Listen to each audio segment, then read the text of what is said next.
Zongo is a word derived from the Hausa language, which literally means a settlement of Hausa-speaking traders. Over the years, however, the name was corrupted to Zongo by European colonizers.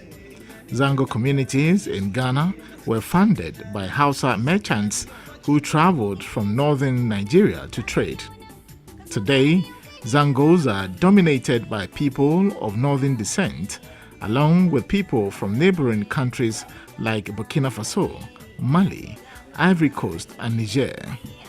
The early settlers constructed makeshift houses with the intention to work, raise some capital, and return to their locality, but some adopted their newfound places as permanent homes.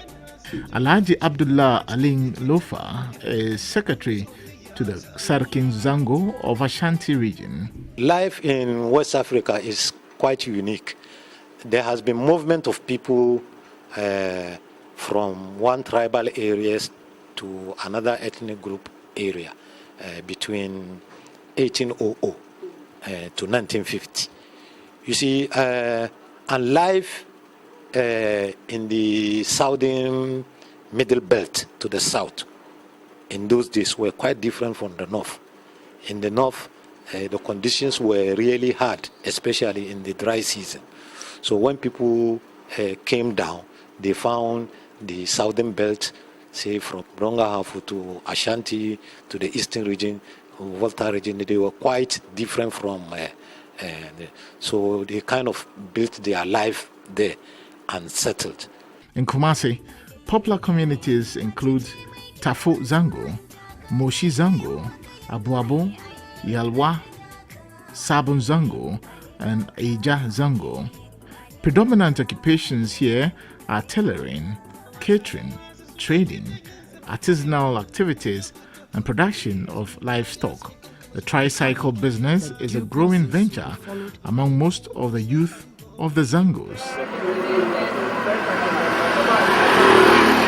Some residents are, however, not enthused with the negative perception of violence and hooliganism associated with Zongo communities. The moment you mention that you are from the Zongo, people think you are stubborn, a riffraff, and all that.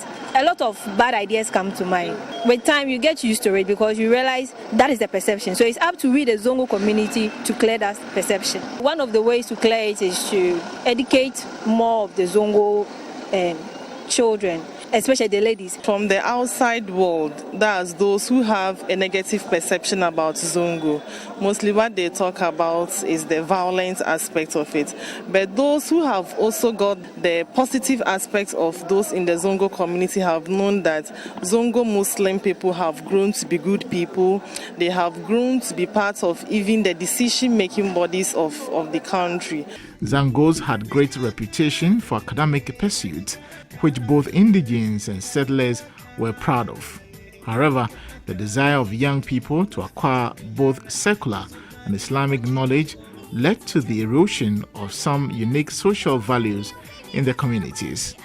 The head of the Zongo community in Ashanti region, Sultan Umar Farouk, rejected the negative tag associated with persons living in Zongos. Some people have no idea about what goes on in the Zongos, but peddle falsehood. There's peace between us and other groups. So you, the media, must always come to us so that you can report the right things.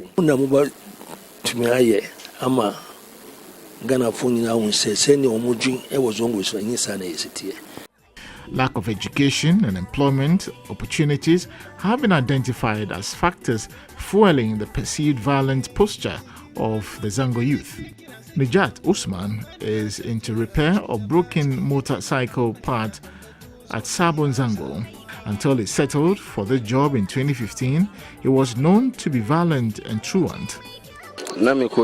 I went through formal education before learning the trade.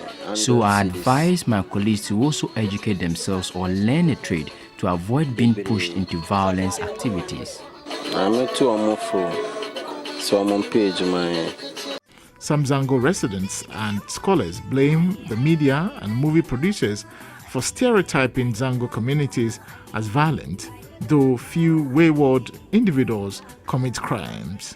In every movie, if you see the gate man, he is either likely to bear a northern name or what we call even a Muslim name, because there is a difference between who is a northerner and who is a Muslim.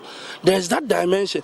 And in every movie, the Zongo guy or the Zongo girl in it is made a flat character. The person never develops. He never evolves from the gate man to become a boss. He is made there, thereby killing the initiative and the aspiration of even the youth within the community.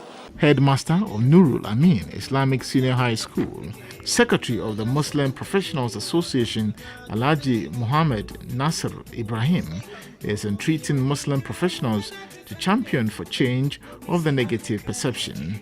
When our colleagues or juniors finish tertiary, how to enter the job market, we conduct job clinics for them.